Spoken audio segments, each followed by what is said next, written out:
Welcome patrons. I've talked a bit about the mysterious other dwarven city, Kal Sharok. And while this video may be short, I think it's something that needs to be talked about in more depth. So, let's do that. History. To start the story of Kal Sharok, we need to go back hundreds of years to when the Dwarven Empire was at its strongest. Taigs were all across Thedas underground, and their deep roads created a network of easy-to-travel paths to all the dwarven cities.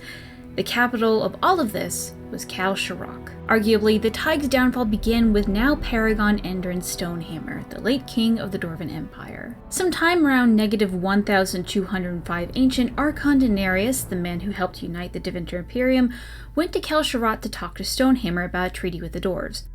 Long story short, Daenerys fought in approving, won, gained the respect of the dwarves, and a treaty was signed, making the dwarves the first ally of the new Imperium. This alliance would prove to be very important for the dwarves, as seen when Kadash Taig brought in refugee elves from their war with Deventer. Kal Sharok, hearing that the dwarves were keeping enemies of their allies, attacked and destroyed their own Taig before word got to Deventer. However, only 30 years later, there would be unrest in Deventer after Daenerys' death. Due to Kal Sharok's location close to the Deventer Imperium in the Hunterhorn Mountains, Andrin Stonehammer, technically the movement might not have been from him, but Stonehammer is credited for the deed anyway. Whatever. They called for the capital of the Dwarven Empire to be moved to Orzammar. Because of this, Orzammar needed to look like a capital, and many building projects would begin in the new Taig. But this takes money to do, and Kal Sharok found the new taxes from their trade to be building up Orzammar, hurting their economy. This would strain the relationship of Kal Sharok and Orzammar right from the start. About 700 years later, the first blight would begin, devastating the Dwarven Empire. Darkspawn would end up controlling most of the deep roads before the blight ended. Near the end, 4 Taigs would stand the longest: Orzammar, Kal Sharok, Hormak, and Gundar.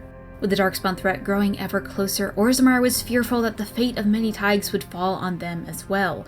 And in that fear, King Three Stone sealed off tunnels leading to the other 3 Taigs. And while Orzammar has an entrance to the surface, the other 3, including Kal Sharok, did not. Orzammar had left their neighboring cities to rot from the blight. And so, that is how the tale went. Gundor, Hormak, and Kal Sharok were thought of as dead and buried just like the rest of the Dwarven Empire. That is, until almost 1,000 years later in 912 Dragon. We don't really know how the city was found to be alive, although late King Endor Nadukin is credited to be the one who fostered the new connection. We don't know much, but we do know a bit of how the city currently functions. Culture. After almost 1,000 years of culture between them, there are a lot of notable differences between Kal Sharok and current Dwarven society. They are said to speak a language that is more based on older Dwarven speech that is less influenced by the surface. Kal Sharok also doesn't put that much emphasis on caste, and it's said that any caste and family can actually join the assembly. Obviously, they don't recognize the king of Orzammar, and it seems that Kal Sharok has not forgiven Orzammar for cutting them off as well. And so far they have been openly harsh and aggressive towards the other Dwarven Taig. Kal Sharok also seems to have their own version of the Legion of the Dead called Rock Knockers, which is arguably a less cooler name. Anyway, the group is said to be less stoic and less committed to their inevitable death. While both still look up to paragons, Kal Sharok has different paragons from Orzammar. There is also a lootable item in Dragon Age Inquisition called paragon-elect Sharok carving. Royal Thedas describes that paragon-elect is the highest elected government office, and they use that rather than a king. People who become paragons is different in Kal Sharok. While in Orzammar, people become paragons for great deeds that they have done, in Kal Sharok, they become paragons for great deeds that they have promised to do. So the Sharok might be the current leader of the Taig, or at least a major one that is notable enough to have a carving. World of Thedas also talks about how Kal Sharok doesn't carve large statues of their paragons, but rather simple wall carvings that span great lengths in the deep roads. Kal Sharok did briefly help the Inquisition with the breach, stating that while a hole in the sky doesn't conserve them, a notable darkspawn does.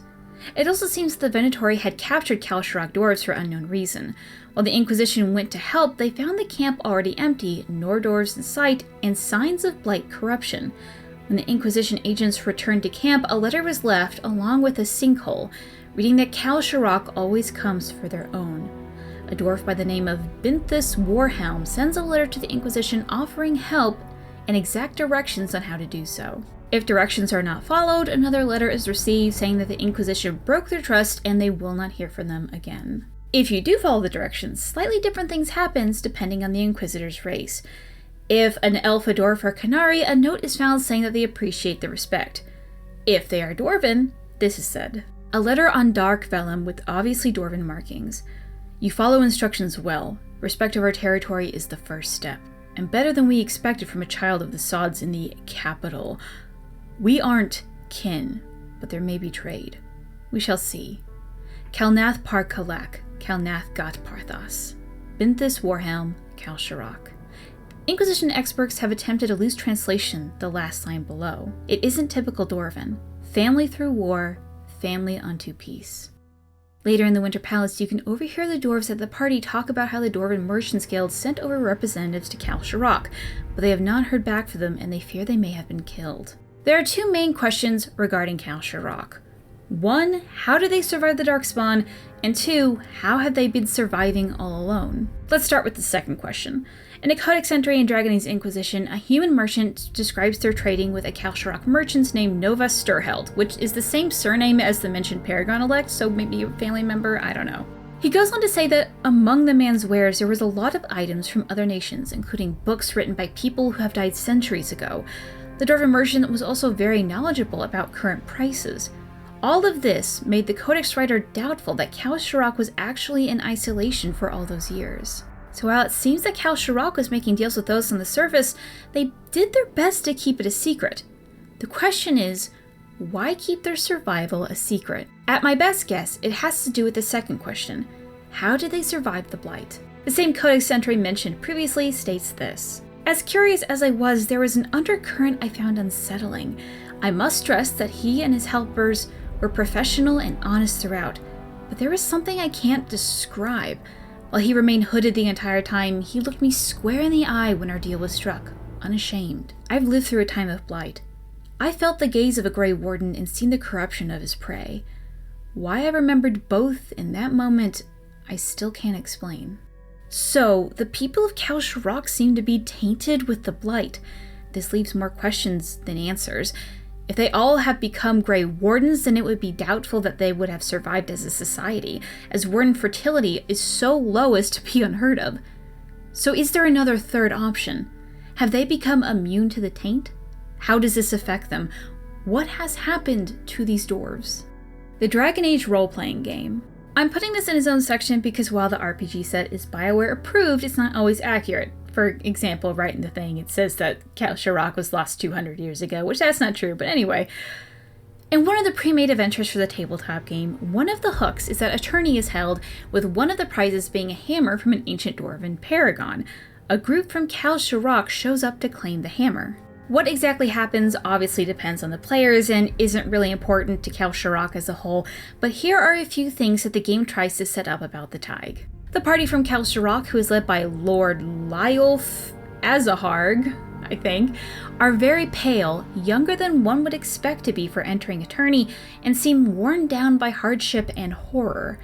Another member is named Eldrick, who is fascinated by human construction. The assembly of Kal Sharok meet in a Tig called Sharakovar Tig. The party speaks to others briefly and gruffly, calling many others cloud gazers. If the Kal Sharok dwarves fight in the tourney, they call out, "For the dwarves left behind."